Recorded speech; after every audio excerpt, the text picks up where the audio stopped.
I'm also really happy to have this opportunity to tell you about something that I think is really exciting. So yeah, as Tiffany mentioned, I work at this Institute for Quantum Computing at the University of Waterloo. And my job is to do research in the area of quantum computing, which is a relatively new field that maybe some people have heard of and some people might not have. And it overlaps with physics, computer science, and math. So what's a quantum computer? Well, a quantum computer is a hypothetical new type of computer that has the potential to be much more powerful than the types of computers that we have today. And I say hypothetical because no one has built one of these devices yet, although some small prototypes have been built and people are working towards this goal.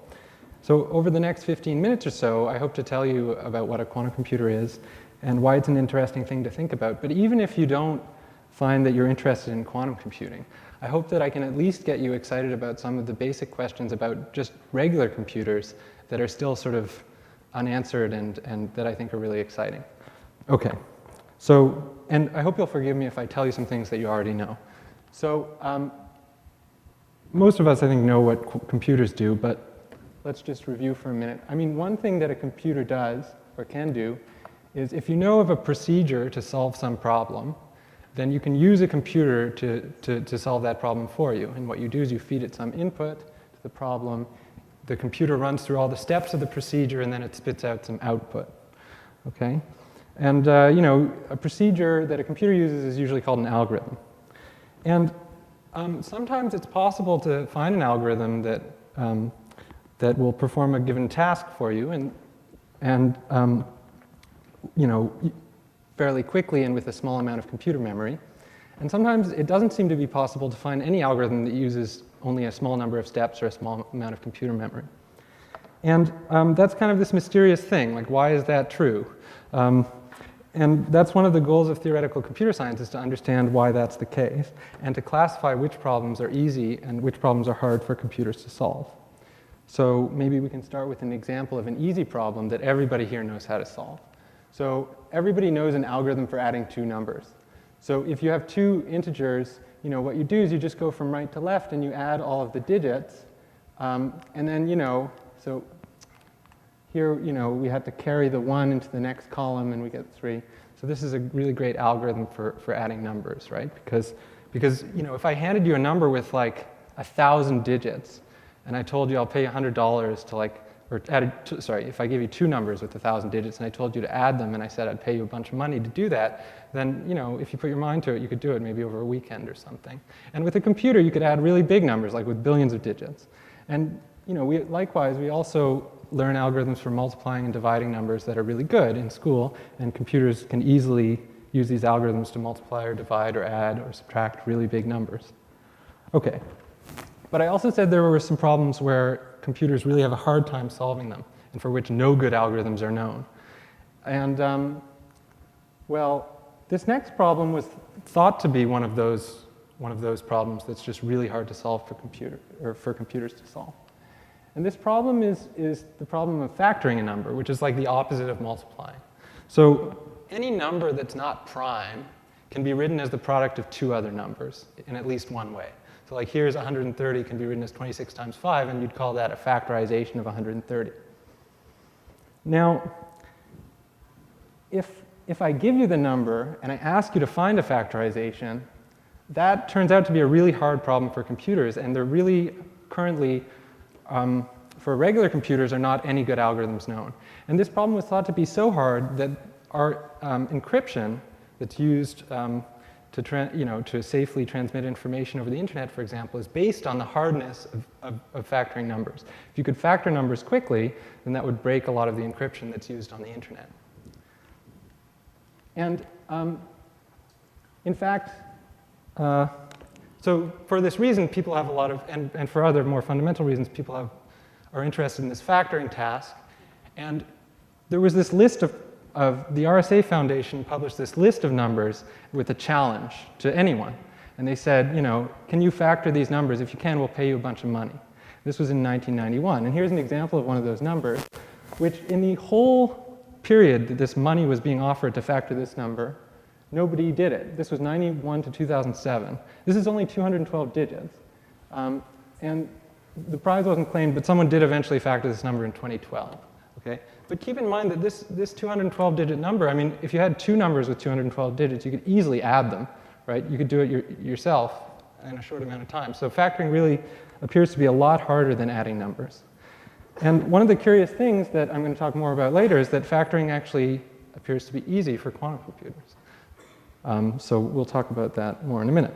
Okay, so we talked about algorithms. So now let's talk about computers.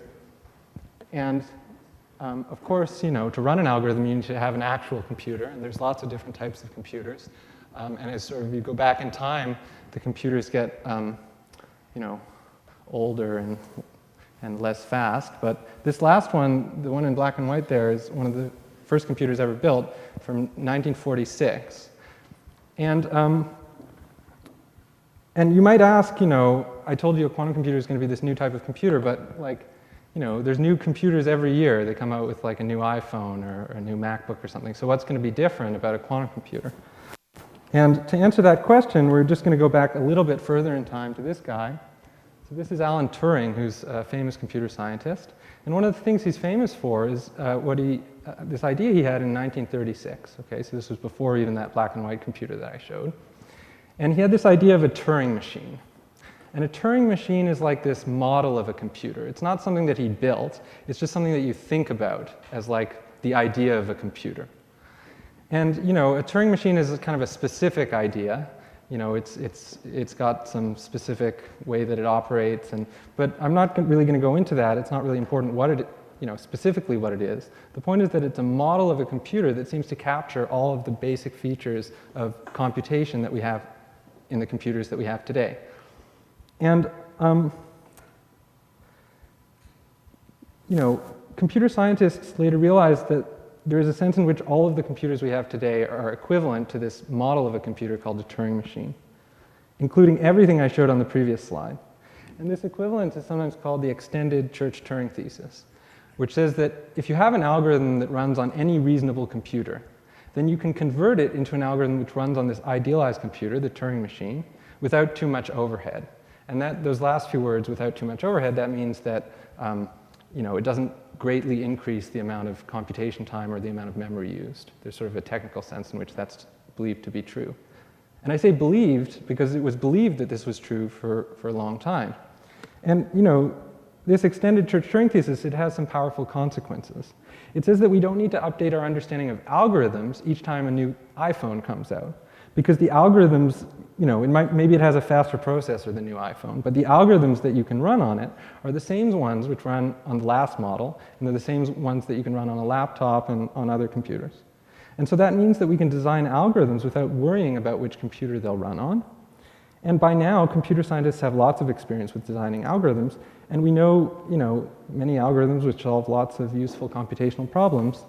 And as I mentioned earlier, it's also interesting that there appear to be many problems for which no fast algorithms exist. And you know, this belief that there are some problems which admit good algorithms and others which don't, and we can just classify those problems and then we'll be done, you know, the Church-Turing thesis, you know, claims that this fact is not going to be upended by the development of some new type of computer. But that's exactly what quantum computers promise to do, because we believe that quantum computers contradict the extended Church-Turing thesis, and that a quantum computer is fundamentally different from a Turing machine or any of the computers that we have today. And I say we believe this. This belief is based on the fact that we know of problems, like factoring, which have no good algorithms that run on a regular computer, but we know of good algorithms that would run on a quantum computer, and we can analyze their runtimes and so on. And so, you know, you can sort of look up a list of the algorithms that we know of at this website, which it's called the Quantum Algorithm Zoo. And you see the first on the list is factoring, which I told you about. It's kind of viewed as the most important one. You know, it kind of jump-started our field in 1994 when Peter Shor came up with this factoring algorithm. But there's also a bunch of other algorithms which solve sort of interesting tasks. And quantum computers can solve problems using algorithms, but they can also perform sort of a slightly different type of task called a cryptographic task.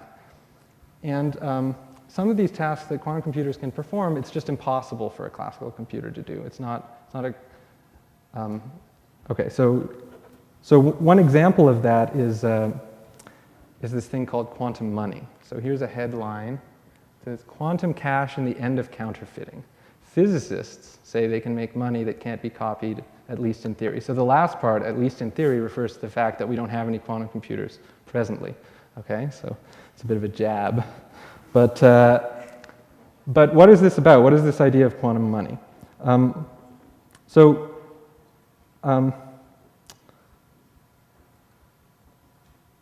a quantum computer, it's possible to have a file that cannot be copied. Okay? If you think about that, it's not possible to have such a thing on a regular computer, because on a regular computer, information is stored as like a sequence of zeros and ones.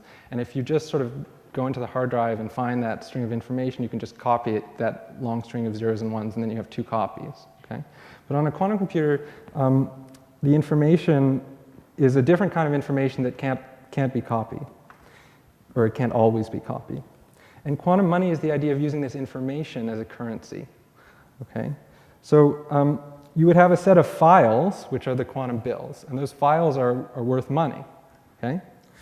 And for this to be a good currency, you need to have some kind of procedure that anyone can use to verify that a given file is a valid bill, okay, that it's not counterfeit. And so this involves some work coming up with some kind of procedure so you can verify these files, but you can't forge them. And there are a couple of proposals to make this work. This is one of the things that I've worked on. And we believe that the quantum money currency is sort of better than cash and credit cards and even more exotic things like Bitcoin. And why is it better than cash? Well, if you think about it, cash is relatively easy to forge. If you have exactly the same equipment as the bank, the same resources as the bank or the mint, then you can make your own money. You just need the printing press, right? But quantum money, if you have the same resources as the mint, you still can't make it. Okay? So that's one advantage over cash. The advantage over credit cards and Bitcoin, so both of those require some kind of communication with the outside world. If you and I want to have a transaction, you need to communicate with some third party or with someone else. Like, for example, when you pay with your credit card, you have to wait for this machine to send information to the credit card company and so on. So quantum money really is like cash. The information is actually the money, and if I transfer the information to you, and then you verify that it's not a forgery, then we're just done with the transaction. We don't need to communicate with anyone else. Okay. So those are a couple of examples of the kinds of things that quantum computers are believed to be better at than regular computers. And at this point, you're probably wondering what makes a quantum computer different from a regular computer. And conceptually, the difference is that a quantum computer stores and manipulates information according to the laws of quantum mechanics. So then what's quantum mechanics? Well, so quantum mechanics is this theory of physics that was developed at the beginning of the 20th century and which replaced Newtonian physics, classical physics, which describes most of the familiar things that we're used to. Like, if you kick a soccer ball, the motion of the soccer ball is very well described by Newtonian physics. In fact, most things you encounter in everyday life are described well by Newtonian physics, and that's why it sort of lasted so long. But there's also, here are a few examples of things that are not described well by Newtonian physics. So, hydrogen atom. If you try to model the hydrogen atom using Newtonian physics, you're just going to get the wrong answer, an answer that makes no sense.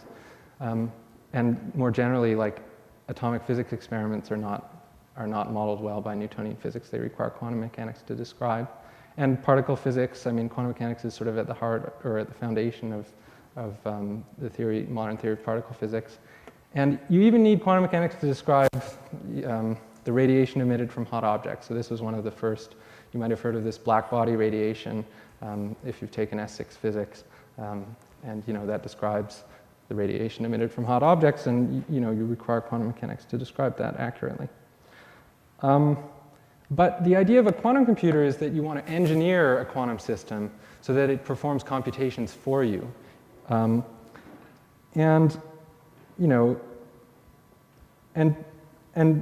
experimental physicists are getting better and better at controlling quantum systems, and there's, I believe that a quantum computer will be built sometime in our lifetime. So